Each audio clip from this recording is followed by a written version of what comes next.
जय जिनेन्द्र। महाभारत के वन में एक विनाशकारी षड्यंत्र रचा जा रहा था।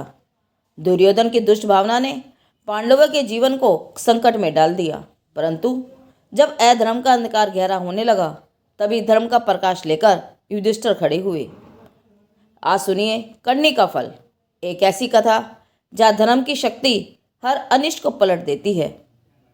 राजा घतराज के पुत्र दुर्योधन आदि कौरव सदा पांडवों के अनिष्ट का प्रयत्न करते थे। वे उन्हें लाख के महल में जलाना आदि मरण के अनेक उपाय करते थे, लेकिन पांडव सदा अजय सिद्ध होते थे। अपने सभी उपाय निष्फल होते देख एक बार खींचकर दुर्योधन यह घोषणा करता है, जो भी इन पांडवों को मारकर मेरे कष्ट का निवारण करेगा उसे मैं अपना आधा राज्य दे दूंगा। यह बात सुनकर एक कनकध्वज नामक राजा कहता है, हे महाराज, मैं इस कार्य को करने के लिए तैयार हूँ।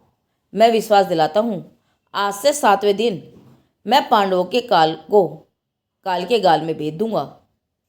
यदि मैं इस कार्य में असफल होता हूँ तो प्रतिज्ञा करता हूँ कि स्वयं अग्निकुंड में जलकर भस्म हो जाऊंगा।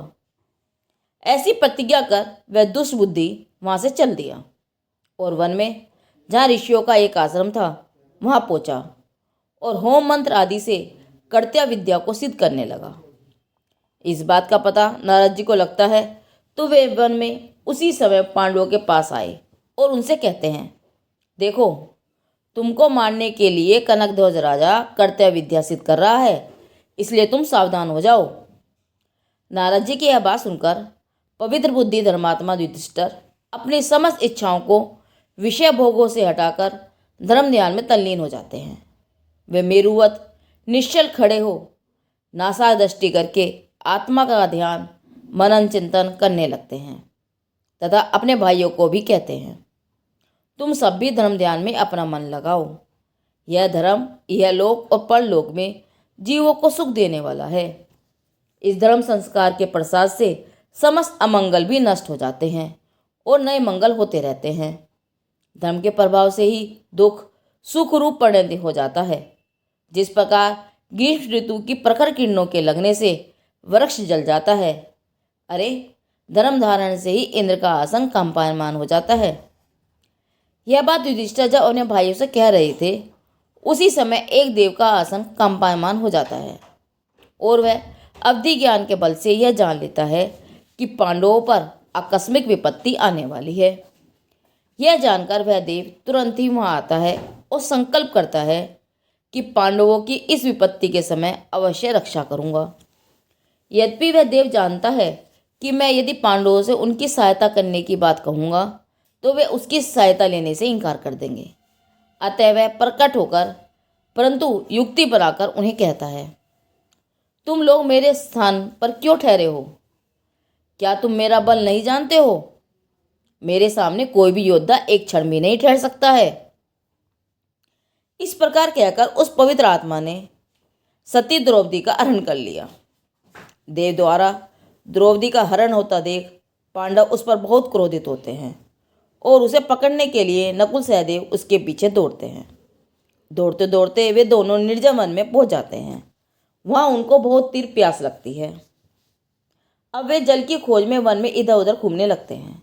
इतने में ही उन्हें एक सुंदर तालाब दिखाई देता है जिसमें अनेक कमल खिले थे। यह तालाब उसी देव ने विक्रय से बना रखा था। जैसे ही वे सब उस तालाब का पानी पीते हैं तो वे मूर्छित हो जाते हैं। बहुत देर तक जब दोनों भाइयों को लौटता हुआ नहीं देखते तो अर्जुन बहुत दुखी होकर कहते हैं, हाय, मेरे दोनों भाई कहाँ गए? वे अभी तक लौट के नहीं आए हैं। न जाने क्या बात हो गई। अब मैं जाकर उनकी खबर लाता हूँ। ऐसा कहकर बड़े भाई की आज्ञा लेकर वे द्रौपदी व दोनों भाइयों की खोज में निकल पड़ते हैं और खोजते खोजते उसी वन में जा पहुँचते हैं और उस तालाब के पास अपने भाइयों को निर्जीव सा पड़ा हुआ देखते हैं। यह देखकर उन्हें बड़ा दुख होता है। वे उनके वियोग से शोक सागर में डूब जाते हैं और उनकी आंखों से अविरल अश्रुधारा बहने लगती है।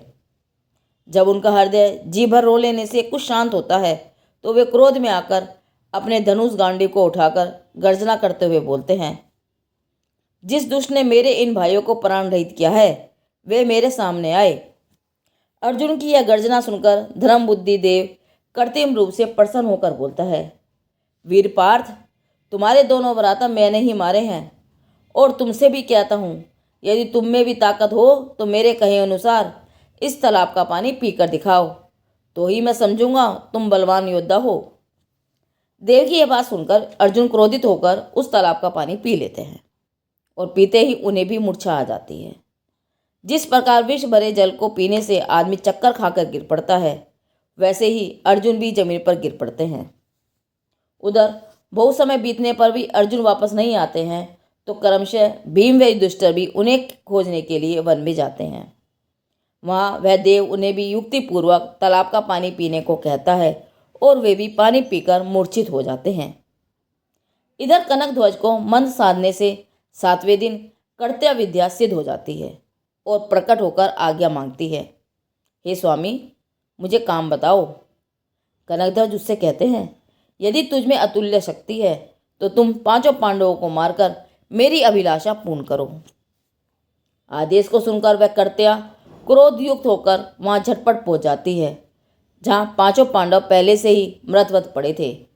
इसी समय वह देव वहां भील का रूप बनाकर आता है, और पांडवों को लौट पलट कर देखने का नाटक करता है, जिससे कर्त्या को वह निश्चय हो जाता है कि पांडव तो पहले से ही मर चुके हैं। तब उस भील से वह कर्त्या कहती है, मुझे कनक ध्वज राजा ने पांडवों को मारने भेजा था, परंतु यह तो पहले से ही यहाँ मरे पड़े हैं। अब तुम ही बताओ मैं क्या करूं? उत्तर स्वरूप भील कहता है, वह दुष्ट अत्यंत नीच है, इसलिए तुम उसी कनक ध्वज के पास जाकर उसका काम तमाम कर दो। भील की यह बात कर्त्या को समझ में आ जाती है, और वह तत्काल कर्ण ध्वज को मारने के लिए वापस लौटती है और उसके सिर पर जाकर पड़ती है, जिससे उसका मस्तक फट जाता है। जैसे कठोर वज्र के पड़ने से पहाड़ चकनाचूर हो जाता है, वैसे ही राजा कनक ध्वज की मृत्यु हो जाती है। इसके बाद भील के रूप में वह देव उन पांडवों को अमृत नीर से छींटा देकर उनकी मूर्छा दूर करता है। जब वे पूरे सावधान हो जाते हैं तो वह देव उन्हें सारा वृत्तांत बताता है, जिसे सुनकर 5 पांडव बड़े प्रसन्न होते हैं, और युधिष्ठिर उसे धन्यवाद देकर उनका आभार प्रकट करते हैं। यह सुनकर भील कहता है, हे स्वामी, मैं सौधम इंद्र का एक प्रीतिपात्र देव हूँ। आपने इससे पूर्व जो दृढ़तापूर्वक धर्म आराधन किया है, उसी संस्कार प्रभाव से अवधि ज्ञान द्वारा आपके ऊपर आने वाली भयानक विपत्ति को जानकर उसे दूर करने के लिए मैं यहाँ आया हूँ। सो ठीक ही है, धर्म का फल ही ऐसा है, जो मन वच काय को वश में करके एकाग्र मन से इसका पालन करता है, उसको किसी प्रकार की विपत्ति नहीं आ सकती। उसके पश्चात वह देव पुनः कहता है, हे स्वामी, मैंने यहाँ आकर उस दुष्कृत्य विद्या का निवारण किया जो कि आप सभी के प्राण लेने आई थी। मैंने आप सभी को मूर्छित कर दिया, जिससे उसे यह प्रतीत हुआ कि आप तो स्वतः ही मर गए हैं। फिर मैंने उसे यह सलाह दी कि तुम उस दुष्ट नीच पापी कनक ध्वज को ही नष्ट कर दो। उसने मेरी सलाह मान ली और वापस लौटकर उस पापी का ही काम तमाम कर दिया। इस प्रकार सारा समाचार कहकर उस देव ने द्रौपदी को अर्जुन के सुपुत्र कर दिया और उनके चरण कमलों में नमस्कार करके अपने स्थान पर चला गया। इस कथा से हमें एक अमर सत्य मिलता है कि धर्म का फल कभी व्यर्थ नहीं जाता। जो व्यक्ति संकट आने पर भी अपने मन वचन और कर्म को इस धर्म में स्थिर रखता है, उसके मार्ग में आने वाला हर अनिष्ट स्वयं नष्ट हो जाता है।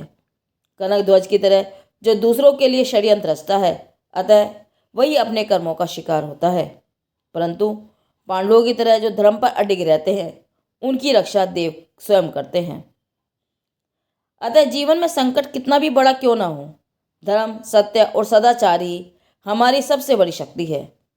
यह दृष्टांत जैन धर्म की कहानियाँ भाग 28 से लिया गया है। जिनदेव की वाणी आगम वाणी।